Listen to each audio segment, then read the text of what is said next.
So this is going to be the start of that mini-series that I mentioned in my last video, or the video before, I think, the monthly update video. And it was really well received, I think. A few guys have emailed me. A couple of guys have put in the comments as well that it would be they'd like to see that.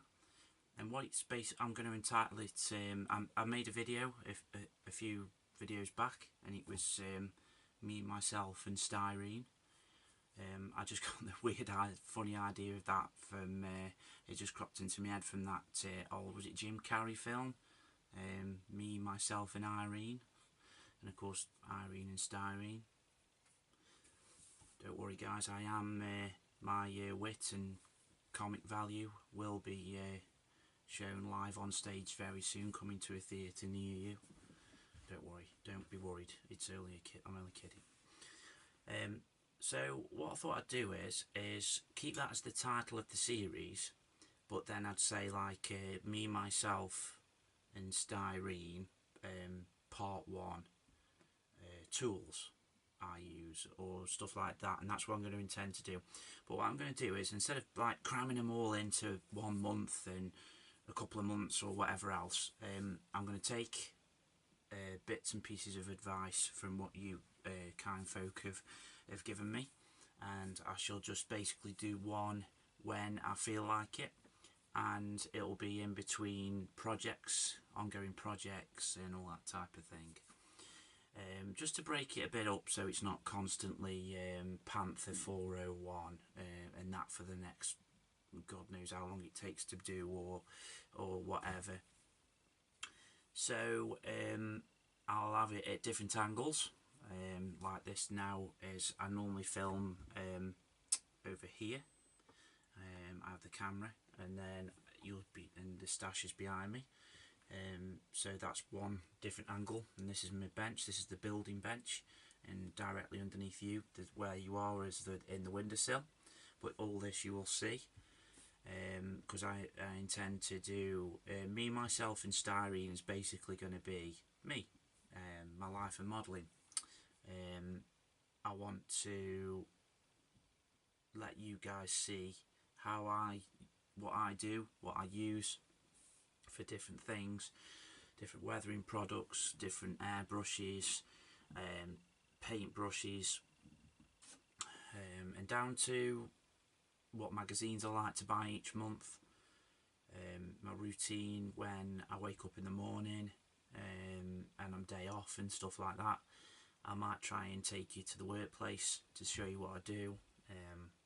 I'll show you bits and bobs if I can of the local area where I live, and just basically little things like that if it was me that was watching things, I'd feel just quite excited, and I'd you know, I like to know who I'm talking to. I like to, you know, especially my friends and friends like yourselves that I speak to regularly and who've helped me no end and all that type of thing.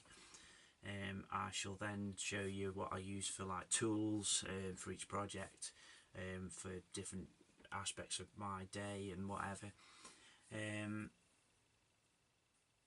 What else shall I do? I will obviously, the next video, which I think the majority of you will be more bothered about, will be the stash and the cave. So I shall do a stash tour and a cave tour.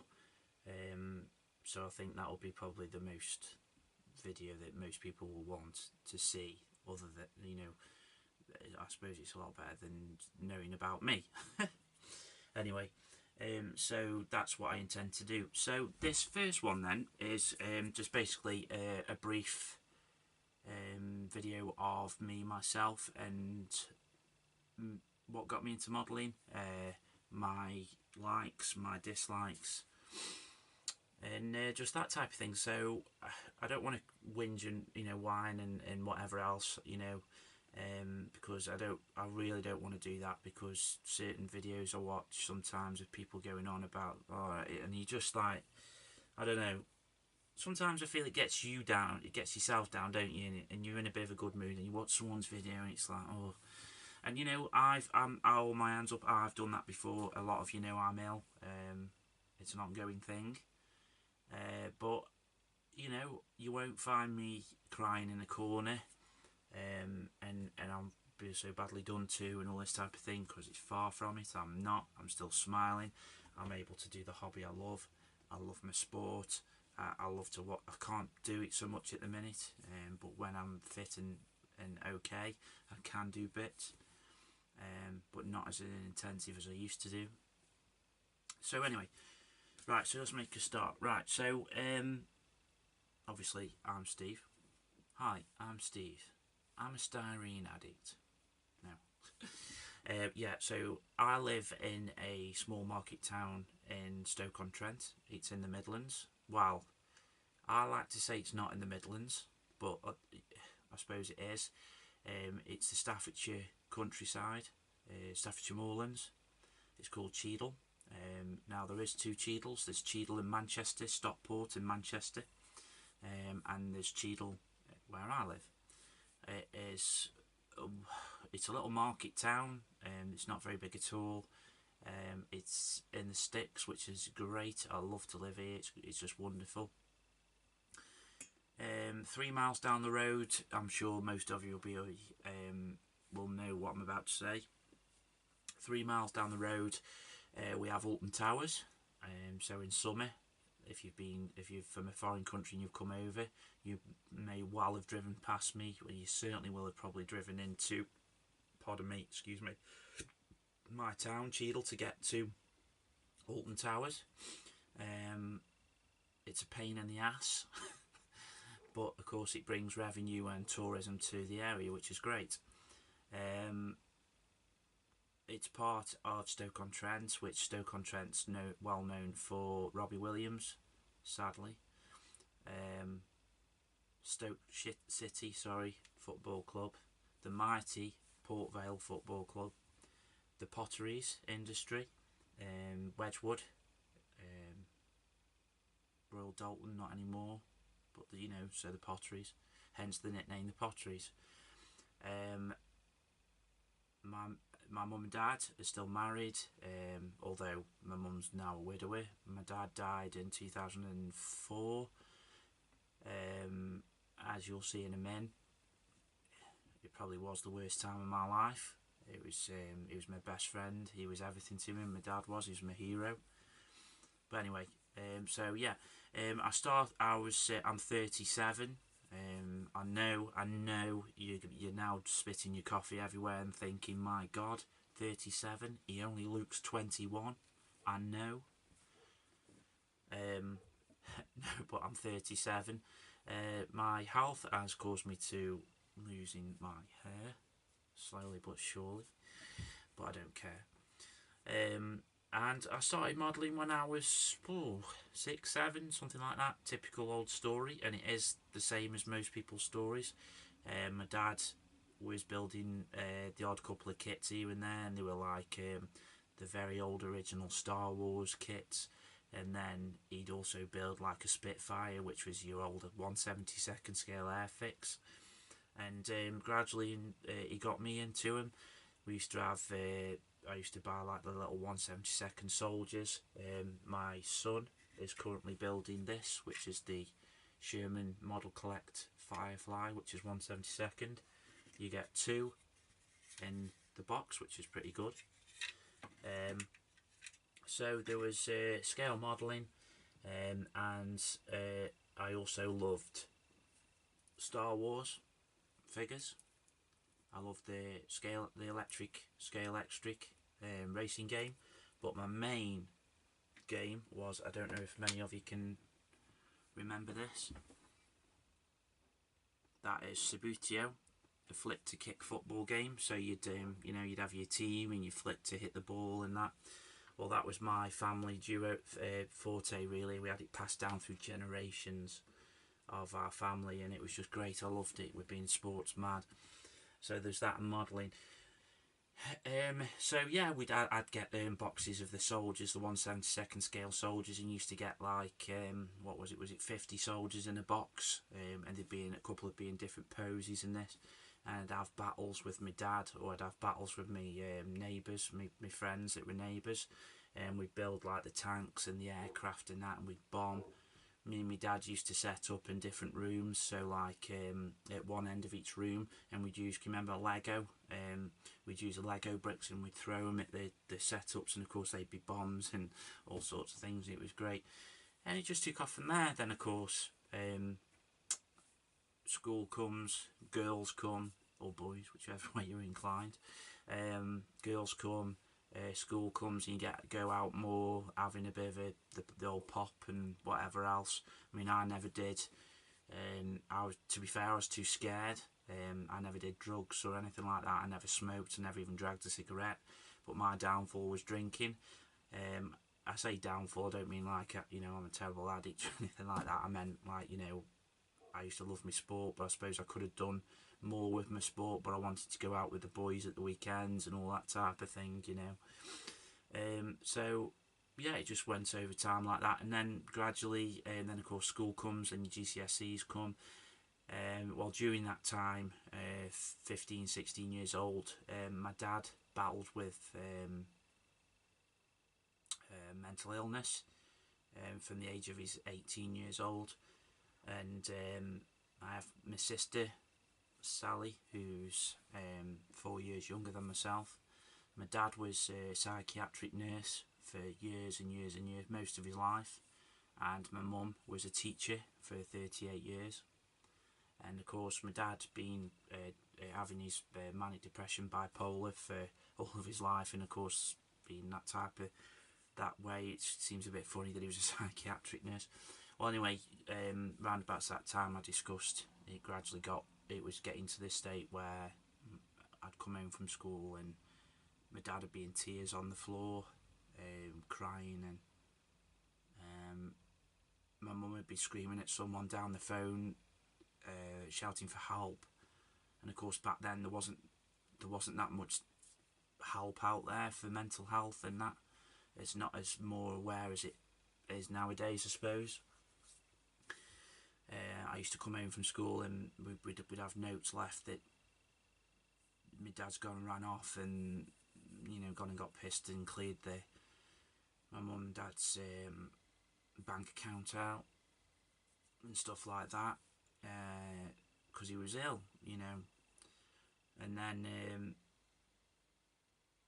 one doctor decided to diagnose him as not being mentally ill, and that's when it changed the lives. Really, it went bad, but it also went great because it helped, as you'll see now.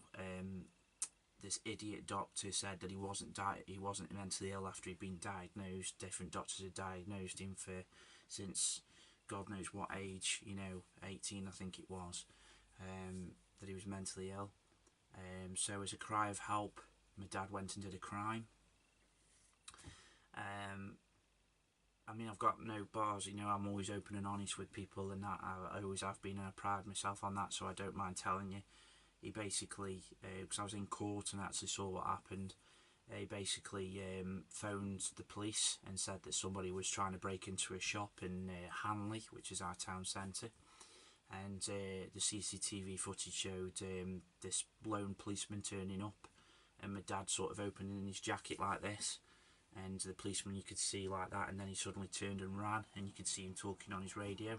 My dad then went the opposite way, and the CCTV cameras you could see follow him around the town centre, my dad, for a while, for about 5 to 10 minutes, and then suddenly you see this big police carrier turn up, and 7 or 8 police officers get out, and I'm not kidding you, I will never have a bad word said about police or the authorities, because I believe they do an amazing job, brilliant job, but they battered the shit into him. Basically, they battered the crap into him, and it was horrible to see. Anyway, he got locked up, arrested, he got sentenced to a couple of years, and then during that time he got diagnosed ill again, and the doctor said he was too ill to be inside, so eventually he got sectioned, and he went down to a place in South Wales called Lanark Court, which is in Monmouthshire. A beautiful part of the country. It was lovely, but it was, of course, each weekend my mum and my sister were in this little car and we used to travel down to see him each weekend without fail. You know, my mum is an absolute, oh, she is the person I look up to, because she, you know, me and my sister never went without, you know, and we could have quite easily done. She stuck by my dad through thick and thin, you know, and it was just, you know, but it was horrible. It was literally like one of these films that you see where in these psychiatric units where people are banging their heads up against the wall and they're dripping of sweat and no one, it's, you know, slobber, and no one's there when they're talking to him, and that was basically my dad. It was horrible. But then times got better. Sorry guys.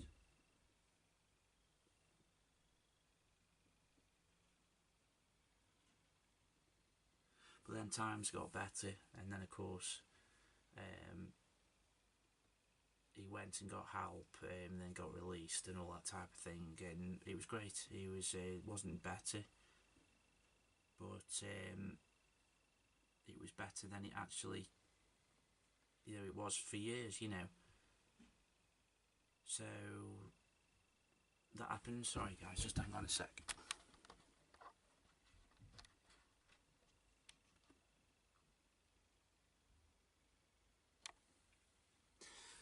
Sorry guys, that's right, I asked my son to stay away, and of course he can't, can he, with, you know, he can't occupy himself for 5 minutes while I do something, you know. So anyway, yeah, so he got released, and we have a hospital up the road, and he sort of like got in there now and again, because he was still, obviously you don't just get rid of mental illness. One thing about mental illness is, mental health is, you don't go from one diagnosis to another. Well, you can do, but it's very, very, very rare. Well, my dad did. He went from bipolar to schizophrenia, and he basically, it got worse again over time, but then it got better again and all that type of thing. Sorry guys, hang on a minute. Hi guys, me. So right, yeah, I was back again. Sorry. So yeah, and he basically, my dad used to get, he used to say he used to get messages off car number plates that me and my sister were going to get ill and hurt. Pardon me, sorry. So anyway, of course, over time, he got worse, then he got better, and so on. Anyway, I was going to work one day, and I had a phone call from my mum saying my dad had not responded to her. She'd come home from school, and he was on the floor upstairs, and we couldn't get any response out of him. Well, my dad was a bit like me. He was a bit of a joker. So like, he'd hide behind doors and scare you when he come through and all that type of thing, and you know. Anyway, so I always remember she said to me, she says, I don't know if he's pissing around or not, but I can't get any response out of him. Can you come home? Well, anyway, I come home, and cut a long story short, there was a paramedic outside, and then there was one inside, and my mum just looked at me and said he's died. So of course it was just, you know, my best friend, my dad, my hero, was just gone, and it was, you know. So anyway, but anyway, it makes you stronger, it makes you the person that you become, and the only thing I ever say is, with stuff like that, is that you never get over it. It just gets easier to deal with, you know. It's easier to do and easier to deal with, I suppose. But anyway, by the by. So yeah, and then of course, but before that, I joined the Marines. I did 3.5, 4 years. I did 2 tours of duty in Iraq. My second tour, I lost my friend. I was a shooter. He was a spotter. He was my spotter. Became my best friend.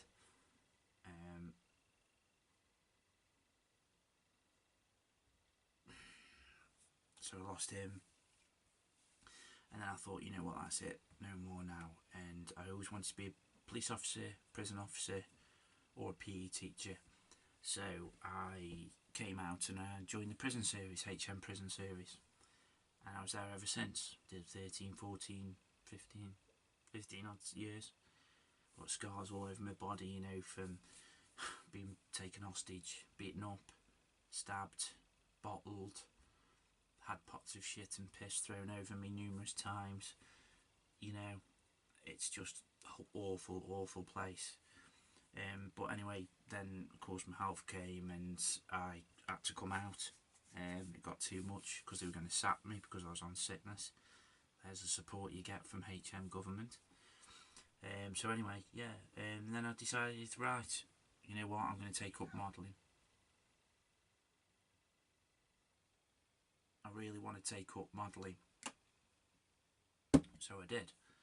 And I got my modelling back in, and I started taking it a bit more seriously. So like I got the airbrush, got kits and all that type of thing, and then I started getting all these products and bits and bobs just to get, you know, like watch videos and all that, what people did, and buy books and things, you know, and take it a bit more seriously. And that's where we are now today, you know.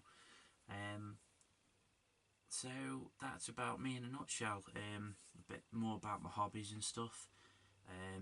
Obviously modelling is my main one. It's the only one I can tend to do at the minute, really. I am ill, but I don't want to go on to about that because it's a negative thing, so I just push that to one side. You know, I'm smiling, I'm doing my modelling. There's people that are a lot worse, they've got no more, they can't do stuff, you know, so, and I'm not that, so Luke, you know, I'm happy. I have a 10-year-old boy who's my life, Braden, cheeky little bugger, which 10-year-olds aren't. He loves his sport too, which is good, and gradually over time I'm hoping that he'll do a bit more modelling and enjoy that, which, you know, he is doing. So that's me, really. I'm a massive Port Vale supporter in football. Those of you that don't know, Port Vale are shit. There's Port Vale and Stoke City in our town of Stoke-on-Trent. There's Crewe Alexandra, but they're more sort of Crewe, sort of Cheshire way. And they are arch rivals, Port Vale and Stoke. My son supports Stoke, but he's going to because I dropped him on his head when he was little, so say no more. But they were probably the more famous team out the area, really. They were in the Premier League a couple of years ago. They're now in the Championship. I don't hate Stoke City by any stretch of the imagination. I like to see them do well. I just tease my son, you know, from time to time, which is you're going to do.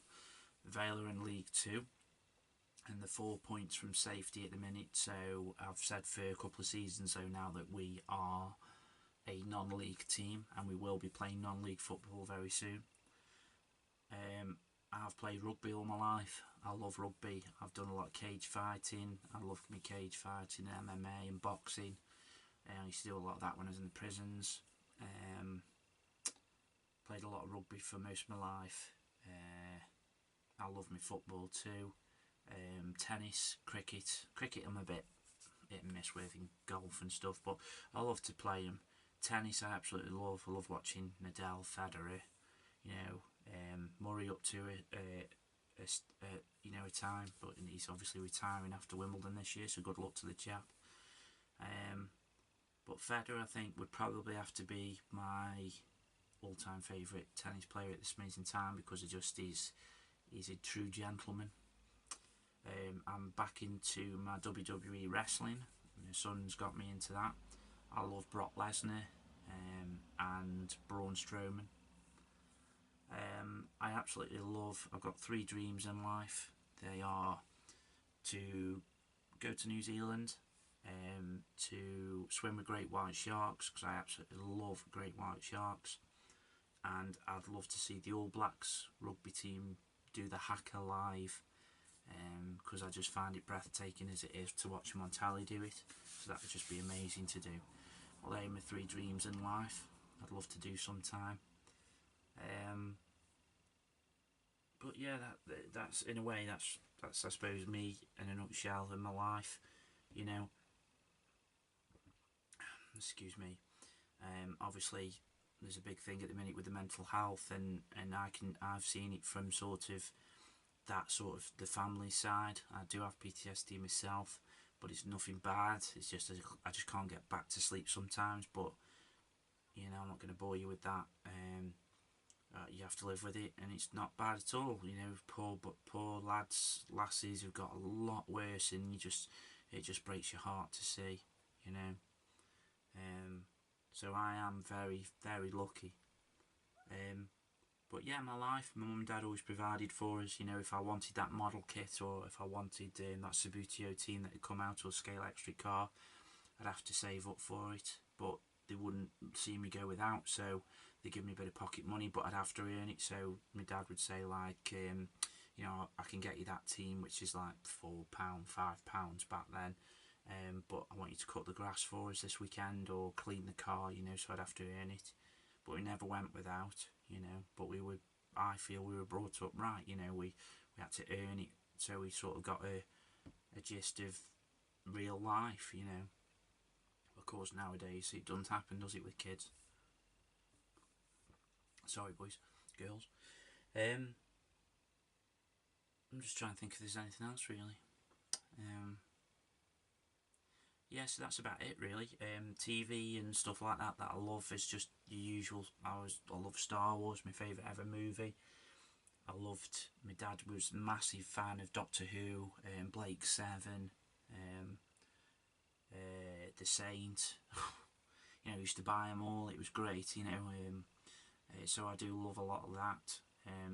I do at nights when I go to bed. I put on my DVD player. I put Only Fools and Horses in, or Men Behaving Badly, because I know that I can close my eyes to that and I know exactly what's going on, because you just know what's going on. I love all sorts of things. You know, I don't particularly like any musician in particular.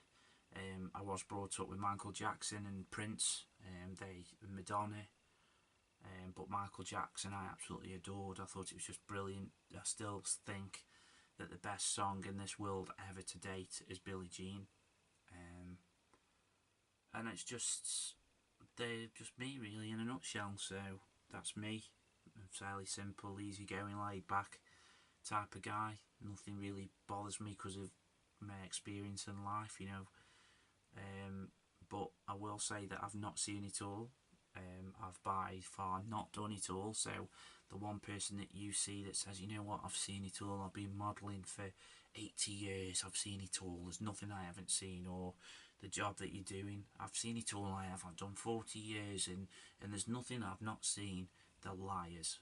If you're working with people, or if you're whatever you're doing in life, you will always do something different to what you did yesterday. You'll put your shoes on differently, you'll tie your laces differently, you'll do your left foot first, then your right foot the next day. You'll brush your teeth on the left hand side first. You'll always do something different to what you did yesterday. And I'm a firm believer of, you always learn something new every day. And okay, perhaps not every day, but you do learn something new most days. So yeah, you know, nothing really affects me. Nothing really sort of bothers me. You know, I'm not easily offended by far. I like to think that I'm kind, generous, caring. It's like a job interview now, isn't it? Bloody hell. If you're still awake, of course, which I'm sure you're not. But yeah, that's it really. So, right, I'll leave it there. And then I think we'll have me, myself and Styrene. I think we'll have part 2. We'll have the stash, I think. So we'll have me boring the tits off you for this first edition, and then the second edition we'll have something a bit more exciting, and we'll have a look through the stash and the books and what type of thing, you know, I love to buy for books and that. But I'm warning you now, I've rattled on for probably 9 hours now, the stash and the book collection, you know, because I love charity shops, so I'll go in and I'll buy numerous books, even if the things I'll never be interested, you know, I've never done in my life, but as long as it's armour and warfare or something, I'll buy it, because you never know, do you? You know, and with everybody bringing out these group builds all the time, there might be something that you can use. So, right, there you go. I'll leave you there. So thanks for sticking with us, guys. If you have any questions or anything, then give us a shout. If there is anything that has stuck out, i.e. the mental health or anything like that, anybody needs to talk or anything like that, then please give us a shout. You know, you might be worried about, you might be going through the mental health yourself, but be worried about your family. I do have a lot of contacts within the prison service and the local, you know, the not the local, well, the local area, but in general, you know, I know who to contact and that in the big wide world and that in Britain. To, you know, I know people that can get the ball rolling and whatever else. So please don't hesitate to ask, and remember, it is okay now to not be okay. Okay. And my saying was always, when I was playing sport, I always got told by a football coach, because I was a defender, I always used to love getting stuck in, because I love my rugby, my fighting and all that type, not nasty, you know what I mean. So I used to love getting stuck in, you know, at the back. And my football coach that used to teach me said to me, he said, if in doubt, kick it out. So if you're ever under pressure and you can't see or you feel under pressure, belt it out. So I thought the other day, somebody come to me for mental health and stuff like that. It is okay to not be okay, but if you're in doubt, speak out. Okay? Right, guys, I'll stop boring you now. If you're well, hope you're well, hope you'll stay safe, and as usual, may the force be with you. Cheers, guys. Bye.